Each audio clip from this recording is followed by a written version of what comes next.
안녕하세요. 강준식입니다. 오늘은 Four Seasons, 즉 사계절에 대한 갑골문을 살펴보기로 하겠습니다. 먼저 봄춘자인데 봄을 영어로는 spring, 그리고 불어로는 프랭땅이라고 해서 뭔가 듣기에 생동감이 있는데 우리말 봄은 너무 정적이다, 그런 얘기를 지금은 그 작고한 이은영 선생의 그 수필집인가에서 읽었던 기억이 나네요. 내가 젊었을 때 그분의 그 강의도 얼핏 좀 듣기도 했었는데, 그분 말이 독일어 프릴링, 봄이란 뜻이죠. 프릴링도 그렇고 하다못해 일본말조차도 하루라고 해서 좀 움직이는 느낌을 주는데, 그 봄은 뭐냐, 너무 정적이다, 그분 생각이 그랬다는 거예요. 그런데 한자의 추는 어떤가요? 중국식 발음으로는 내가 정확하게 발음을 할 수는 없지만 추원, 이런 식으로 발음을 하는데 좀 동적인 느낌이 드나요?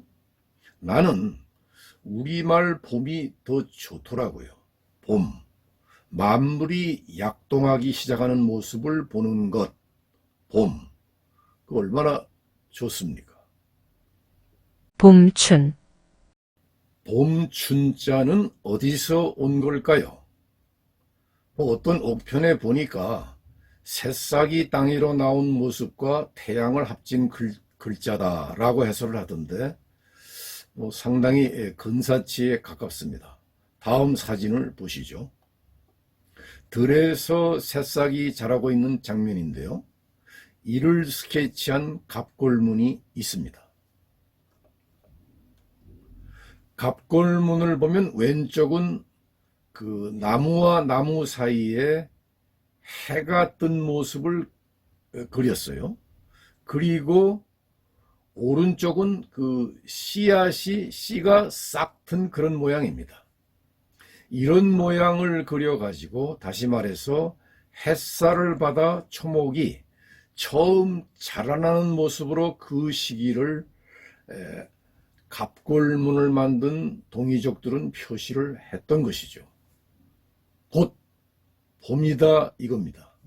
봄이 되면 사람의 육체도 활력이 생기니까 그 이성관계로 그 들뜨는 마음이라 행동을 그 비유적으로 표현해서 봄바람이라고도 합니다.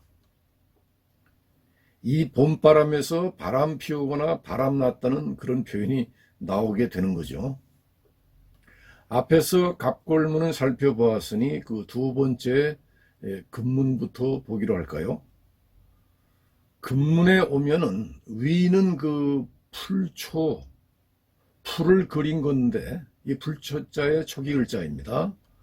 가운데는 그 씨앗이 뿌리를 내려 착근한다는 의미의 그런 그림이고, 맨 밑에 그림은 해를 표시한 건데, 이는 햇살을 받은 초목이 뿌리를 내려서 싹이 튼다, 그런 때가 곧 봄이다, 그렇게 표시를 한 겁니다.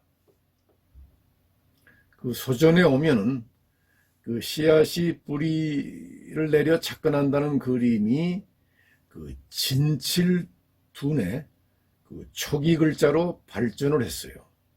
그리고 검은 동그라미로 표시했던 그 태양의 모습을 날 일자로 바꿨습니다. 그리고 해소해 와서 풀초자와 진칠둔자를 합치면서 봄춘자로 정착을 하게 되죠. 이 글자는 봄눈을 뜻하는 춘설, 봄바람을 뜻하는 춘풍, 양력 2월 4일경을 뜻하는 입춘 등과 같이 활용이 됩니다. 여름하. 여름 하자는 어디서 온 걸까요? 뭐 어떤 옥편에 보니까 큰 탈을 쓰고 춤추는 사람을 본뜬 글자라고 해설을 하던데, 다음 청동기 그림을 한번 보시죠.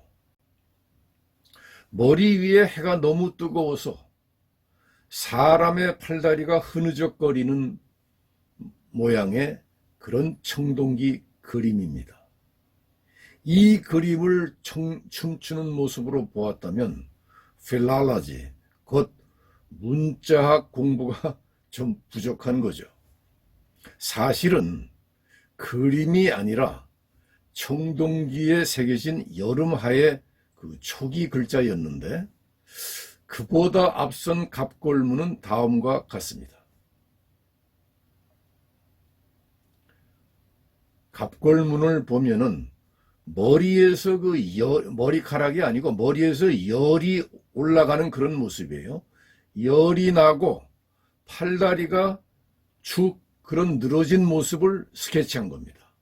이는 앞에 본 청동기 그림에서 보듯이 그 뇌리 쪼이는 그 여름 태양 때문에 사람의 그 팔다리가 축 늘어지는 모습을 그 스케치한 그림인데, 그런 그림으로 더위로 고생을 하게 되는 때를 표시한 거예요. 곧 여름이다, 그런 뜻이죠. 앞에서 갑골문은 살펴보았으니까 두 번째 금문부터 보죠. 금문 1은 왼쪽 상단에 해를 추가해서 해 밑에서 팔다리가 축 처지는 때 곧 여름임을 분명히 했고, 금문 2에 오면은 사람의 머리가 머리혈의 초기 글자로 바뀌었어요. 그리고 늘어진 팔다리 모양이 좀 보다 자세해졌습니다. 네 번째 소전이 이 그림을 이어받았고, 다섯 번째 해서에 와서 그 두 팔은 생략을 해버리고 두 다리를 그 뒤쳐져 올 치자로 바꾼 그 여름 하자로 정착을 했습니다. 이 글자는 여름철을 뜻하는 하계, 역시 여름철을 뜻하는 하기, 여름 옷을 뜻하는 하복 등과 같이 활용이 됩니다. 가을추. 가을 추자는 어디서 온 걸까요? 이 글자의 그 유래를 설명할 텐데 아주 재미있습니다. 그런데 어떤 옥편에 보니까 작물을 불이나 해에 말려 거두어 들인 데서 유래했다고 해설을 하던데, 조금 접근하기는 했어요. 그런데 어딘가가 부족합니다. 다음 그림을 보시죠. 귀뚜라미 사진인데요. 이를 스케치한 갑골문이 있습니다. 갑골문 1은 앞에 본 귀뚜라미를 그대로 스케치한 그림인데, 세로 글씨인 한자의 특성상 그 실체를 알려면 스케치한 이 그림을 좌로 90도 눕혀보세요. 그러면 이런 모양이 됩니다.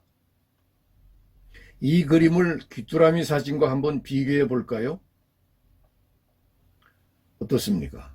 아주 비슷하지 않나요? 뭐 어떤 해설자는 귀뚜라미가 아니라 그 벼에 서식하는 메뚜기로 보기도 하던데, 그럼 6월 말에 수확하는 보리나 밀에 서식하는 메뚜기는 가을하고 무슨 상관이 있나요? 우리 속담에 알기는 7월 귀뚜라미라는 말이 있는데, 귀뚜라미처럼 눈치가 빠른 사람을 비유하는 말이지만은, 이는 귀뚜라미가 본래 귀신같이 때를 안다는 데서 유래한 말입니다. 그런 속담이에요. 음력 7월이면은 양력으로는 대충 9월, 곧 가을이 시작되는 때입니다. 아직은 더워서 언제 가을이 오는지도 모르는데, 그 귀뚜라미는 어김없이 나타나서 가을에 전령사 역할을 한다, 그런 뜻입니다. 고대인은 바로 이 귀뚜라미 그림으로 가을을 표시한 거예요. 앞에서 갑골문 1번은 살펴보았으니까 갑골문 2번을 살펴보기로 하죠. 이 글자 역시 좌로 90도를 눕혀보면 이런 모양이 됩니다. 역시 귀뚜라미를 좀 더 구체적으로 표현한 그림이죠. 이는 여름이 지나면 귀뚜라미가 우는 계절, 곧 가을이 온다는 뜻인데, 가을추를 추 또는 추로 발음하는 것은 갑골문을 만든 고대인의 귀에는 이 귀뚜라미가 추추 또는 추추추 하고 우는 것으로 들렸기 때문이라고 그래요. 재미있지 않습니까? 이 갑골문을 만든 이 동이족의 그 감각이 상당히 흥미롭습니다. 세 번째 금문을 보면은 그 오른쪽 부분은 귀뚜라미를 좀 간략히 스케치한 그림이죠. 근데 그것만으로는 가을이란 때를 표시하기는 좀 부족하다, 그런 생각이 들었던 것 같아요. 그래서 좀 더 뜻을 분명히 하려고 듭니다. 그게 바로 왼쪽 부분에 나타나 있는데, 왼쪽 그림 위는 벼화자예요.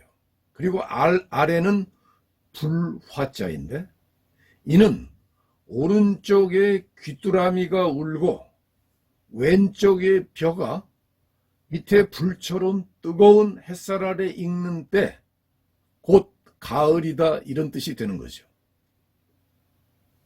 네 번째 그 소전에 오면, 이번에는 귀뚜라미 그림이 하도 복잡하니까 이걸 생략을 해버려요.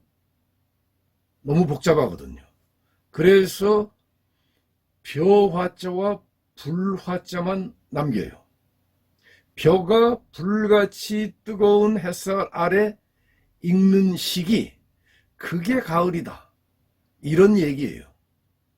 그리고 다섯 번째 해서에 와서 두 글자의 위치를 바꾼 가을 주자로 정착을 하게 됩니다.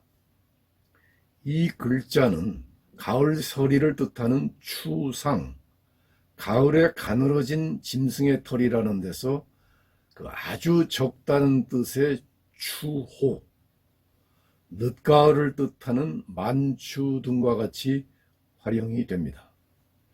겨울동. 겨울동자는 어디서 온 걸까요? 어떤 옥편에 보니까 음식을 매달아 저장하는 모양을 본뜬 글자라고 해설을 합니다.